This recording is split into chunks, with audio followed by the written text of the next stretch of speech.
It's been 10 years since the mass shooting at Sandy Hook Elementary in Newtown, Connecticut sent shockwaves through the country.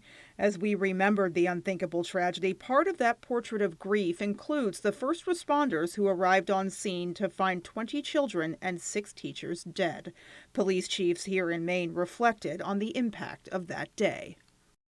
The years, and this was one that certainly has or had us all pause and look at everything that we're doing. Certainly with that happening in some of our more recent events, active shooters, incidences, trainings are at the forefront of everything. School resource officers being a huge component of that. We have to be thinking about this and be preparing our staff, ourselves, mentally and both physically through training to be prepared for a response. Gorham Police Chief Chris Sanborn says responses have changed. At the beginning of his career more than 30 years ago, initial responding officers were expected to surround the incident and then wait for backup.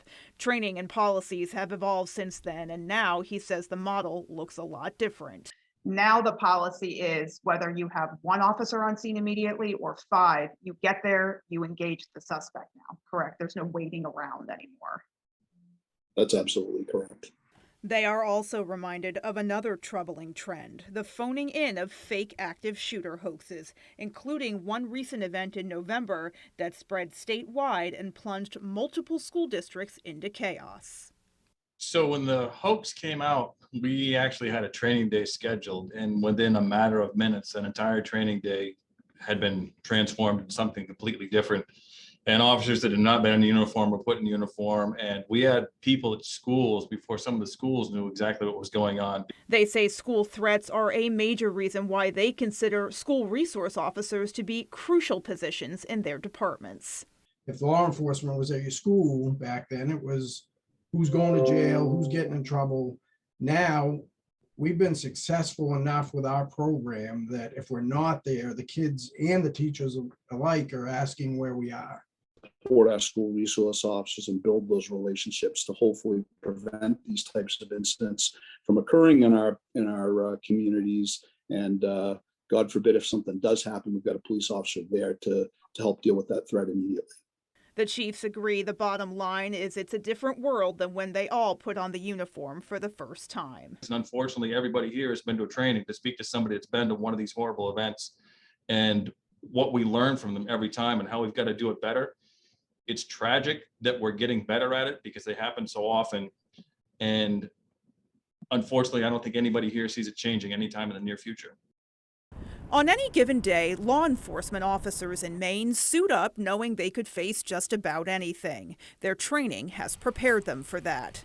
But now their biggest challenge is one they say police departments didn't expect.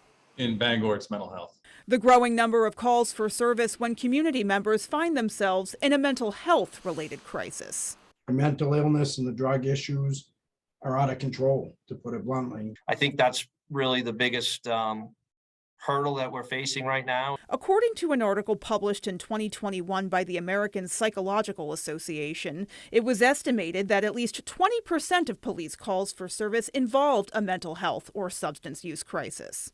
That we became the social workers and we became the default of who you call. And now, we're the law enforcement across the United States are scrutinized for that. It takes the time that it consumes takes away from proactive law enforcement. That's why Bangor Police Sergeant Jason McCambly says they're implementing what's called the BCAT, Bangor Community Action Team. There are social workers who are going to go out and handle calls. They're going to be dispatched through the police department, and they're going to take some of the load off the officers. McCambly says once that team is active, he believes they'll see a 50% reduction in those non-policing services for officers, putting the right professionals with the right training where they're needed.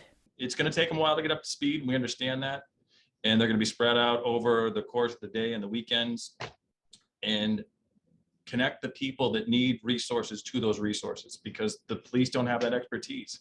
We're not social workers. Chief Mills says programs like that require multiple layers of investment from the community, but it's a case worth making. You need to really get the buy-in from your local, your tax base to do that, because we're not getting a lot of assistance from the federal or the state, funding for that. But that's the model. If the state's gonna spend any extra money in the coming years, it has to be on mental health. It's not just the struggles of community members, though, that are in the spotlight now. The unspoken impact of incidents like the horrific mass shooting at Sandy Hook Elementary School, combined with the everyday incidents that haunt police officers, have ended numerous careers and fueled disturbingly high numbers of suicides among law enforcement. It's forced departments to open a broader dialogue when it comes to the mental health of their own. We're taking a different approach, not only because of Sandy Hook, yes, that played a major role, but I think we're stepping away from, the persona has always been that we are the fixers and we don't worry about ourselves. And fortunately, we are now looking at each other and saying, hey, you need help, or we need help, or I need help. And that is a drastic change that I've seen. Leonard says that change has been years, even decades in the making, but it will be crucial to maintaining a healthy police force in the future.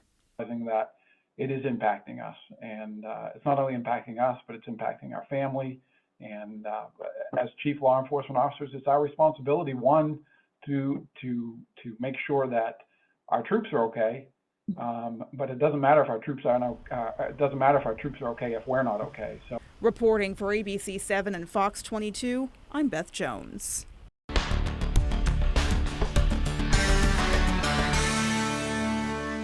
By a show of hands, who amongst you would list staffing as either the biggest problem facing your department, or at least say top 3? In terms of, so that's everyone.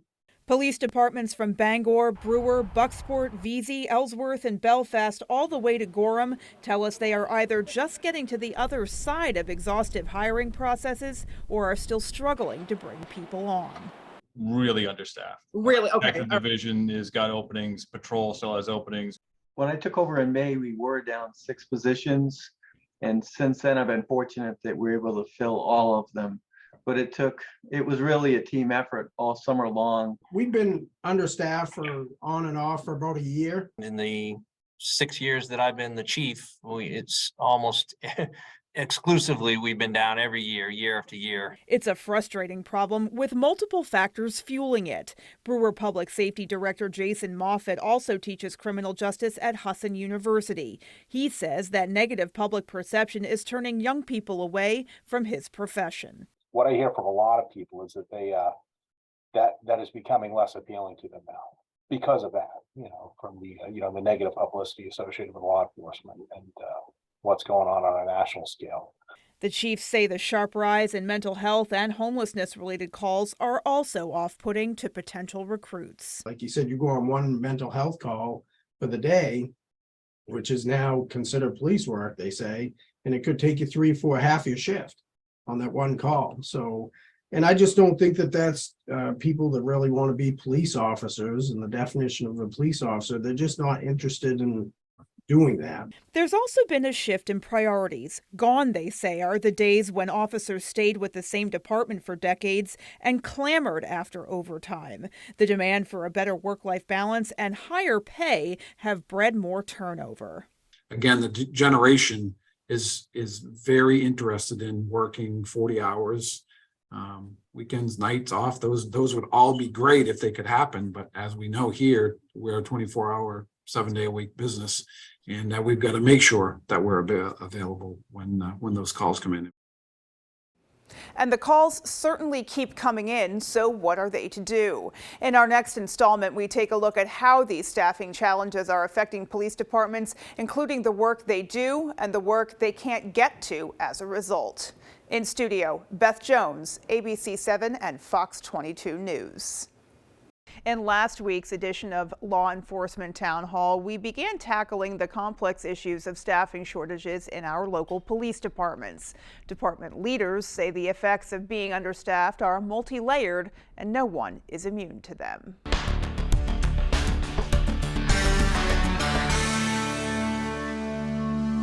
Every day you come to work, it doesn't matter what day, what team you're on, there's overtime. It's just whose turn is it this time around?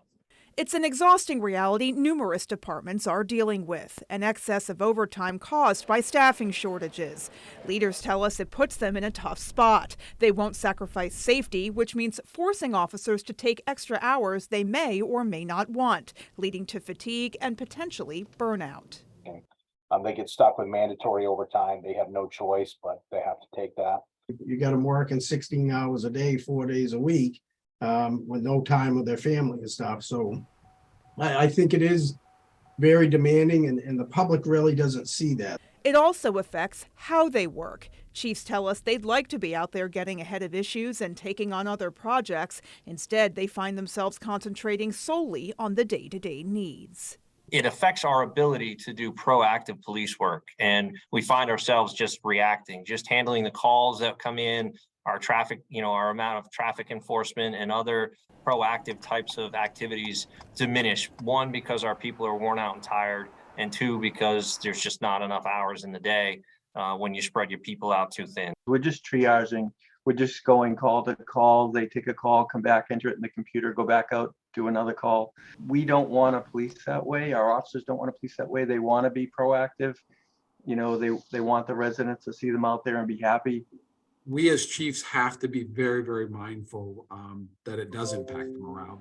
And it does. Officers who work to grow their careers and rise through the ranks sometimes see that progress stalled until lower positions can be backfilled. We're going to pick somebody, but they're going to stay where they are until we get enough people, we get enough uniforms working patrol on the street for you to go up to detective. It's tough. It's demoralizing when you think, hey, I'm going to get this spot. Well, you are, but not yet.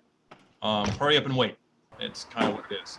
And some people understand, some people get frustrated and leave. The same can be said when it comes to necessary overall growth for departments. I've been reluctant as a chief to go to the city to add personnel because we've had such a hard time just maintaining our current staffing level. And for a city the size of Ellsworth, with the population growth that we've experienced, we're still sitting at 20 sworn. And probably should be somewhere in the neighborhood of 24. We need to get groups of people together to talk about this issue and think out of the box about how we can help one another to fill these voids and encourage young people to get into our profession. Well, according to reported statistics by Maine law enforcement agencies, there are nearly 300 openings statewide in Maine police departments. And leaders tell us they aren't getting nearly the volume of applicants they used to. So how do you boost your ranks and then help them stay? That's what's ahead in this installment of Law Enforcement Town Hall.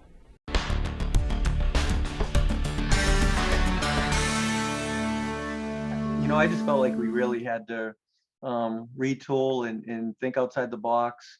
Belfast Police Chief Robert Cormier took the helm back in May and says he spent the first few months there working to fill the half-dozen openings in the department. And maybe recruit the way private industry recruits, heavy on social media, sites like Indeed.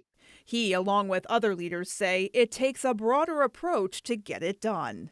We just really run on an open recruitment basis. We take applications whenever we get them, and we start those folks into our application process, at least getting them up through the background investigation so that we know if it's somebody who potentially has maybe an option for us if we have a vacancy. Cormier and other department leaders also say more recent hiring processes have made clear that today's candidates are different, and a shift in mindset when approaching them is key. Really, they're doing their homework now. They're looking at our social media sites, Instagram, Facebook. They're looking at our website. They're doing their homework about the city and the community. One of the people we have in the academy now was a bank manager in their last job and decided, well, I better do it now because this is the age. They also realize that attracting potential recruits is about more than just selling them on the position itself, especially when they're making a big geographic jump to come here. You're not just attracting the officer, you're attracting their family. And, is the community that you're a police officer going to be the a good fit for them and their family. But with so many open positions, competition can be fierce, so leaders have fought for higher wages and other financial incentives. They also know if you don't want to get stuck in a revolving door of recruitment, you have to work to keep your officers. One of the things you got to push is the work-life balance that the generation that's coming on, that's what they're looking for. We now have competitive pay. We have good time off. We have very good benefits. The folks that we have, because they're our best salespeople, right? They're the ones who are going to be out there. They're the ones who are going to be able to recruit folks to come and work for us. At the end of the day, like most careers, it's about fulfillment and the knowledge that the work you do has an impact. It's a message they pass on whenever they can. We make a difference every day. We try to do the right thing every single day. So what do you say to would-be hires about coming into law enforcement and that it's still a worthy career? You make a difference every day when you don't even realize that. I said that one, arrest you make for an OUI, you could be saving a child's life down the road. I said, that's how important this stuff is, public safety. In Bangor, Beth Jones, ABC 7 and Fox 22 News.